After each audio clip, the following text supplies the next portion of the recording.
Si je vous dis que le thème général du livre, c'est l'amour, vous allez être d'accord avec moi? Oui, c'est vraiment un l'amour livre sur l'amour et en particulier sur le premier amour. Premier amour, Oui. c'est toujours un peu un amour particulier dans nos vies. Je crois qu'on a tous expérimenté ça.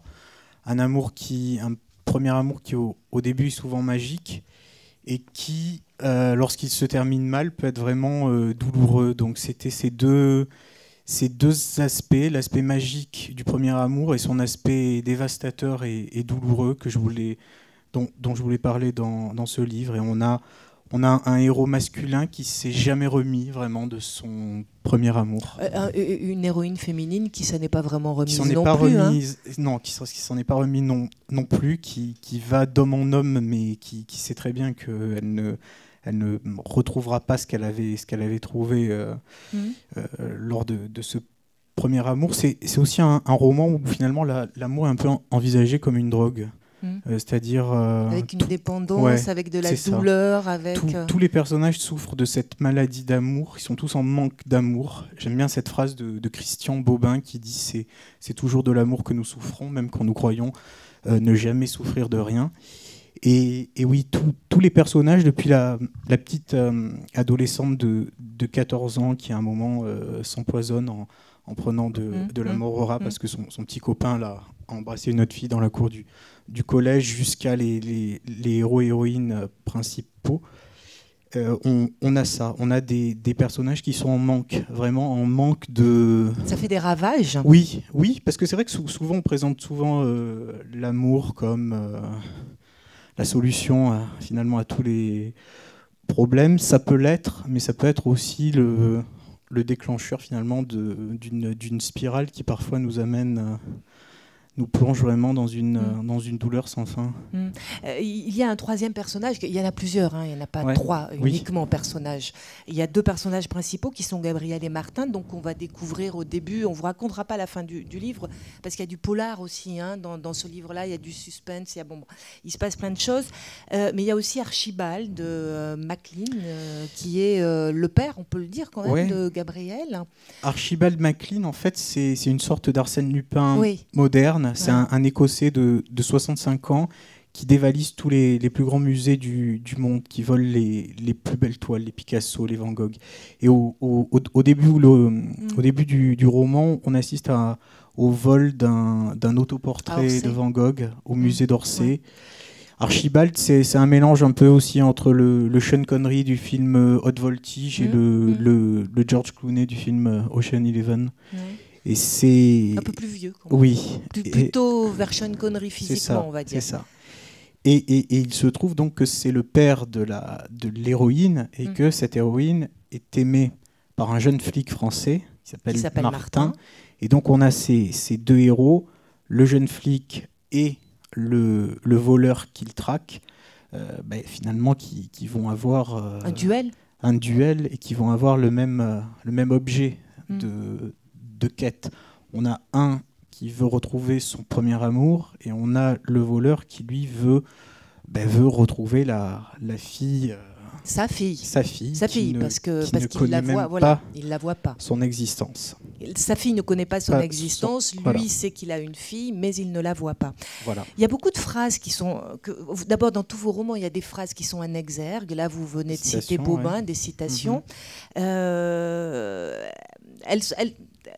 Vraiment, elle montre un éclectisme, on va dire, dans vos goûts littéraires. Ce sont des phrases qui... Je me posais la question en les lisant, il y en a qui sont superbes. Alors, j'en ai noté quelques-unes. Russell Banks, par exemple, qui dit « C'est pour les mêmes raisons qu'on déteste une personne ou qu'on l'aime ». Ça, j'y crois pleinement. Ces phrases-là, vous les portez longtemps? Ces phrases-là, alors ça, c'est bon. D'abord, c'est vrai que c'est très éclectique. Ça, c'est dû à ma mère qui était bibliothécaire et qui, dès l'enfance, m'a dit ne sois jamais sectaire dans tes lectures. Elle me disait va lire Flaubert, mais va lire aussi Stephen King, va lire Tolstoï, mais va lire aussi Marcel Pagnol, Agatha Christie, Barjavel. Donc j'ai toujours eu effectivement cette curiosité culturelle. Et je pioche aussi des phrases dans les dialogues de films, dans les chansons. Dans les chansons. Voilà. C'est une habitude que j'ai depuis que j'ai 15 ans, où j'ai toujours incarné sur moi. Et chaque fois qu'une phrase en fait provoque une émotion, je la marque. Et donc j'ai une banque de données comme ça, de phrases. Et le but, c'est de rendre un petit peu la couleur, un petit peu l'atmosphère du chapitre. C'est devenu aussi un clin d'œil avec les lecteurs et c'est aussi un moyen d'être un passeur un petit peu de culture.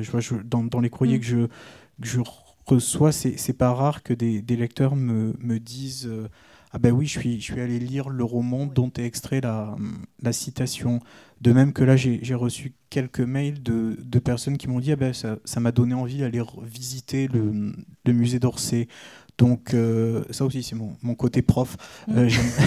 J'aime bien j'aime bien qu'un livre en amène un autre. J'aime bien que si mon livre peut avoir comme ça, enfin faire rebondir sur des goûts culturels hauts, ça me fait toujours plaisir. Moi j'ai même eu envie de monter à la Tour Eiffel à manger un restaurant, truc, des langoustines à la truffe, c'est ça? Oui, c'est ça. Je me suis posé la question, c'est à la carte Oui, c'est les menus. Oui, ça c'est la partie. Vous avez tout testé. C'est la partie plaisante du roman, voilà. Puisque je suis sur ces phrases, il y a Amin Maalouf. Alors vous me disiez déjà, je vous ai coupé, mais Russell Banks, vous y croyez? Oui, c'est pour les mêmes raisons lorsqu'on aime une. Ça c'était. Stendhal l'a dit avant moi bien mieux. C'est le phénomène de cristallisation qui montre bien parfois que à partir d'un moment, on se met aussi à aimer les défauts de l'être aimé. Et quand on commence à aimer quelqu'un, finalement, ce qu'on va préférer en lui au bout d'un moment, souvent, ce sont ses défauts. C'est assez étrange. Mais je pense qu'on est plus caractérisé souvent par nos petites failles, que par nos prétendues qualités héroïques.